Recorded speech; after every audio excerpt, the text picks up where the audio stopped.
everyone. My voice is a little more high, I think, than normal because, true story, I was laughing at myself so hard when I was doing the video with the big head effects, and I laughed so hard that after that I had pain in my throat. But I luckily had some of these, so I stuck one in my mouth.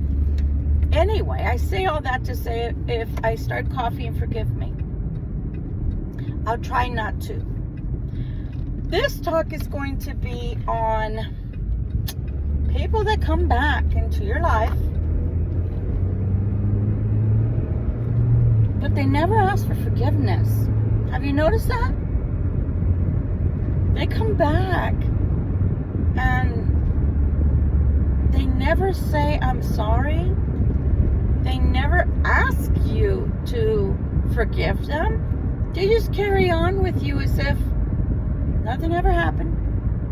They didn't do a damn thing to make you want to stay away or to stop talking, to stop being you around them. But they come back. But they don't say they're sorry. What do you think is up with that? So I have a theory.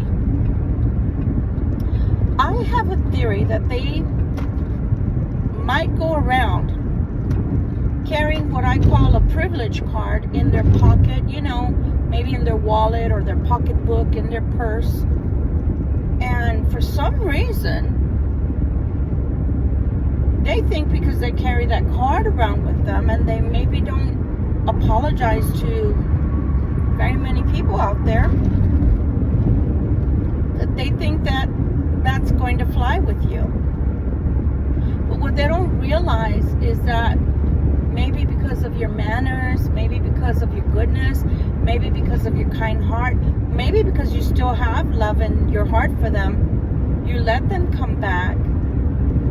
But with each time that they come and then leave and then come and then leave and then come and then leave and then come, they don't realize that with their lack of I'm sorry's, with their lack of taking responsibility for their actions, or even making excuses,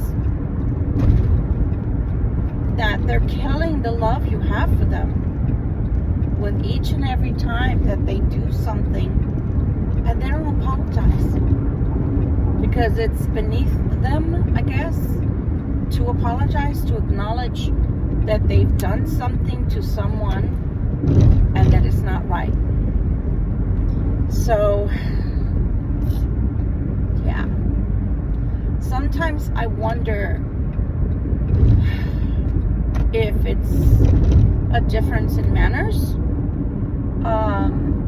a difference in upbringing that possibly, you know, doesn't allow for them to understand or to have the awareness that an apology is in fact needed. Or again, if it's just a privilege thing that they feel entitled and privileged to you, no matter how they treat you, no matter what they say to you, no matter how they behave towards you, or how they make you feel, or how they patronize you, belittle you, and ignore the fact that you have feelings, you know, that you, as I like to say, that you're a real girl or boy, Geppetto. You know, people that are made out of flesh and bone and blood and other good things actually have sentiments that become hurt with certain things that people do to us. And if it's not rectified, if those people don't come back right, then those hurts stay there. You may be able to put a good face on for that person. You may be able, like I said, to receive them with kindness. But that doesn't mean that all of a sudden the hurt that they inflicted upon your person is miraculously and spontaneously, poof, be gone. Doesn't work that way. People actually have to put in effort to show why you should forgive them, to show why you should even allow them back into your presence. Be graced with your presence. After all, they're the ones that caused something to go awry between you two. And I'm not saying that you always have to have an apology from someone, but when they offend you with their words, or when they make it blatantly clear that your feelings don't count, don't matter, yeah, an apology is needed for sure. And it's not to guilt trip. And the other thing, you shouldn't have to tell someone to fucking apologize.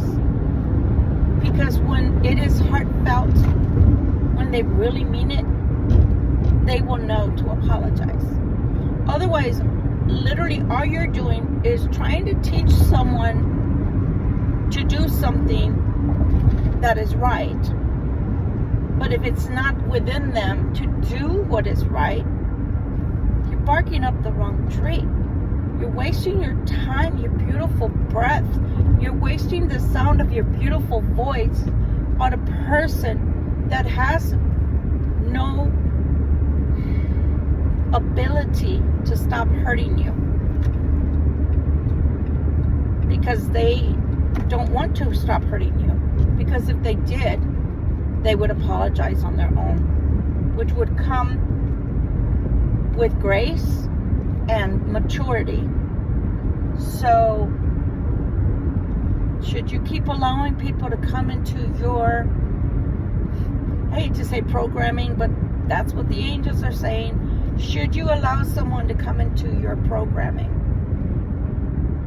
Because the more that you allow it, remember, it becomes part of your permanent programming. Just like if you, and I'm sorry to compare it to this, but if you beat a dog, sooner or later, it's going to do two things.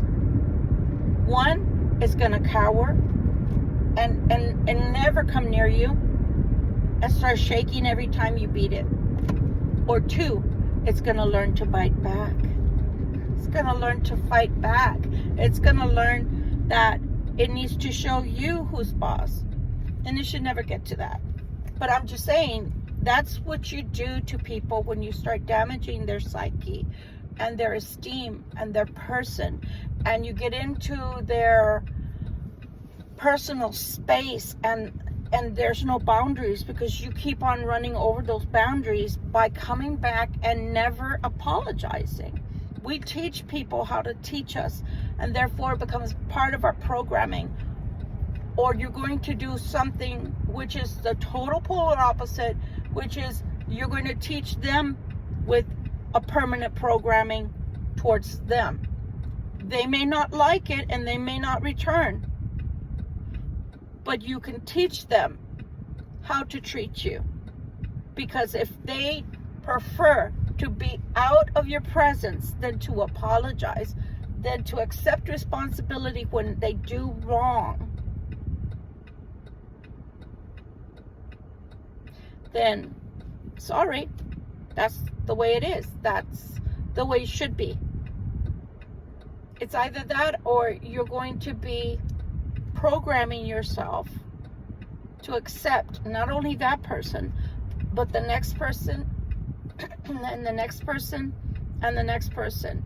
When they mistreat you, when they speak crazy to you, when they call you out your name, when they treat you like you don't matter, when they're flirting in front of you and don't accept that that's wrong, when they're not respectful towards you, they don't treat you with kindness, they don't treat you as the lady or gentleman that you are, and you allow it over and over and over again, you're teaching them how to treat you. Trust me on this. You gotta live it to understand it. You gotta live it to understand it. So It's just like a child. It's just like a child. And I'm sorry, that's the example that they're giving me to use. It's just like when you go to a store and you see a child wigging out. That's what I call it. That's the nicest way I can say it. Wigging out. Going ape shit. Because the parent won't buy them the toy they want. Lo siento, I'm sorry. What do you want me to do about it? Teach the people that come into your life, not in a hard way, not in a harsh way, not in an ugly way. Teach them how to treat you. Teach them how to treat you. Because I promise you, if you don't teach them how to treat you, they're going to teach you how they will treat you. And that's going to be on a permanent. That will not change. So I hope that someone out there can use this advice. Maybe you're already going through something like this. Pardon me. That people are careless with your heart, careless with your emotions, careless with your person. And this is what I have to say to the cross watchers out there. My dad didn't treat me like shit.